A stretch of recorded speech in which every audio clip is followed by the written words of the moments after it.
Na rakovinu môže v dnešnej dobe ochorieť ktokoľvek. Európsky kódex proti rakovine vysvetľuje, čo môžeme spraviť pre seba a svoje rodiny, aby sme jej riziko znížili. Radi by sme priniesli zrozumiteľnou formou prostredníctvom online videí viac informácií o prevencii a najmä o prevencii pred rakovinou. Jedným z faktorov spôsobujúcich rakovinu sú aj infekcie. Sú rakoviny, ktorým vieme predísť. Jednou z nich sú rakoviny spôsobené ľudskými papilomavírusmi, ktoré dokázateľne na 99% spôsobujú napríklad rakovinu krčka maternice, ale aj rakovinu hrtana, konečníka či penisu.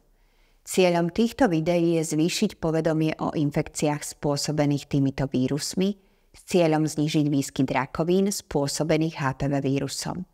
Na HPV neexistuje liek, ale možnou prevenciou je očkovanie a pravidelné preventívne prehliadky. Vy, ako rodičia, máte zdravie vašich detí v rukách. Rozhodujte sa preto zodpovedne a informovane.